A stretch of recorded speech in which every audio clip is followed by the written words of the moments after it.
Okay, this is going to be kind of a quick little video, and I'm going to answer the #1 question that I get asked when I'm talking to somebody about metal detecting. And I'm going to give you 2 variants of it because I never know how it's going to go, but it's basically the same question. The first and most popular variant of this question, very simple. Hey, Chig, what's your favorite find? And, well, I look at them and get all serious and cheekily, kind of. I say, well, my wife, of course. And I get some laughs and chuckles.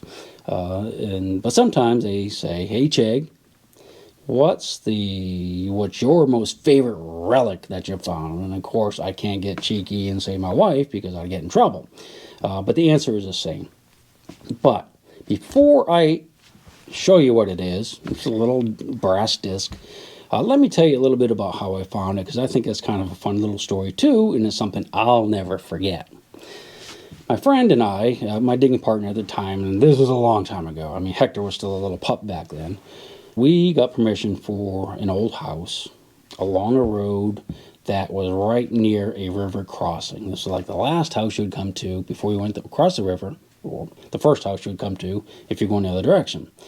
And so we got permission for this yard, and we're super stoked because, you know, a lot of soldiers went past here, probably hundreds of thousands of soldiers throughout the war. And we get there in the morning, get our detectors out, we're like going crazy all around, we go all around the house, come back, talk about it, go all around the house again. And no, the yard isn't like paved with relics. In fact, there's like almost nothing there of interest. I mean, I think we're finding stuff like pull tabs and bottle caps and lots of chunks of, you know, chopped up beer cans and soda cans. It was one of those houses. Any of you guys that have been digging know what I'm talking about. So we're all bummed out, and we're talking, and we say, you know what, there's one part of the yard neither one of us have been in because the grass is kind of tall, and, well, there's another reason, and I'm going to tell you what it is right now.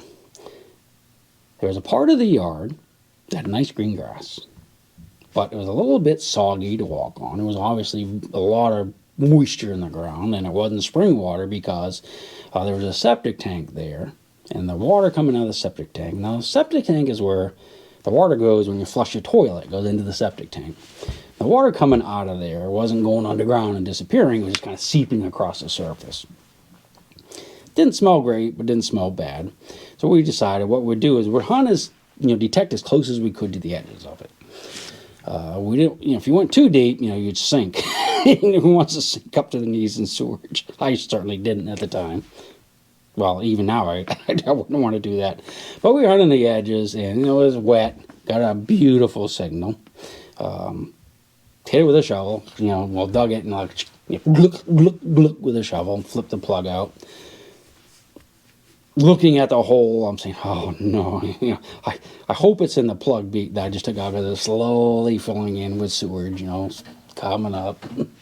It's kitty down there. But, ran a metal detector over the plug, and there it was. So I pulled this little disc out of the plug, and it's about the size of a large cent. So I was kind of excited, thinking, well, gee, I got a large cent. At least I found something.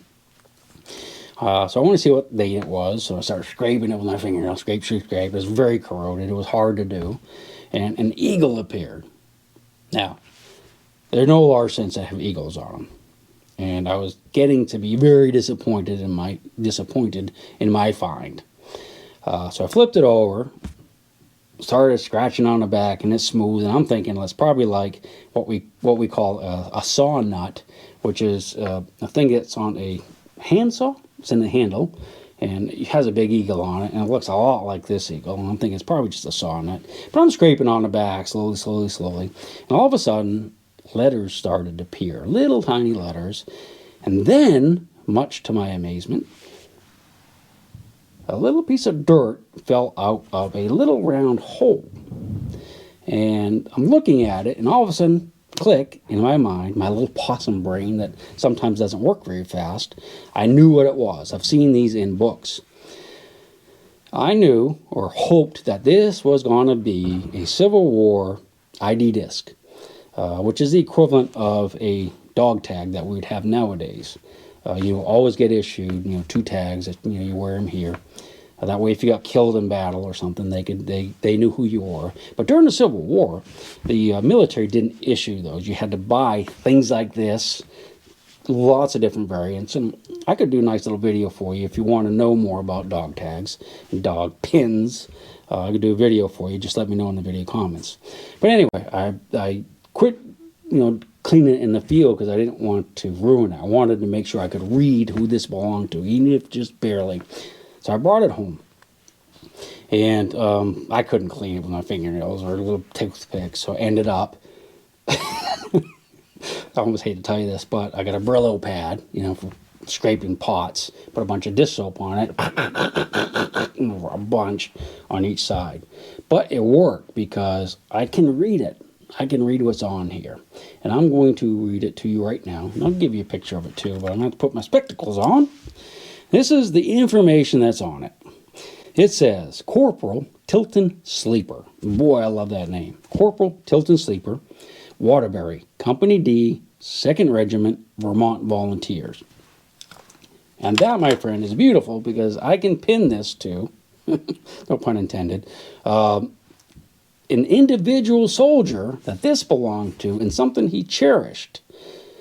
But not only that, through additional research, and that would be another nice little video I could do for you guys if you want to know, but it would be way too long for this one. Through additional research, I can get information like, what the guy was like before he went into the service, what he did when he was in the service. I can get possibly letters and affidavits from his friends and commanding officers saying what a great guy he was, what a jerk he was, what brave things he did in battle, and even possibly letters from friends and other things, and himself even, after the war. Unfortunately, Mr. Sleeper didn't make it through the war. He died. He died of dysentery not long after he lost this. But I have all kinds of stuff from his relatives about what he was like. And this doesn't come from a Google search and going to Ancestry.com. This comes from another spot. A lot of you guys probably don't know about that you should. Anyway, my favorite find, ID disc from Corporal Tilton Sleeper. He wore a chain around his neck. When he was marching, it was going to bump, bump, bump, bump against his chest. When he was fighting, it was going to bump, bump, bump against his chest. When he's laying in the yard or standing in the yard of that house, somehow, maybe the chain broke. It fell into the grass. Maybe he didn't know it. And it laid there for, at that time, 150 some years. I came along, dug in a nasty smelling septic system, and found it. So this is my favorite find. Everything you see behind me, I got muskets, cannonballs, and all kinds of stuff behind there. But if I could only keep one thing, I would keep this little memento of Corporal Tilton Sleeper and the memory of his service during the Civil War. She'll shake the coins from your pocket, take your gold chain and your locket. Mother Earth has no sympathy.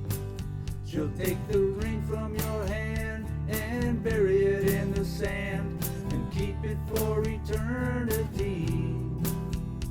Mother Earth, she's got her secrets she's promised to keep, hidden in her dirt or deep in her creek. Mother Earth, she ain't saying exactly what she's saving.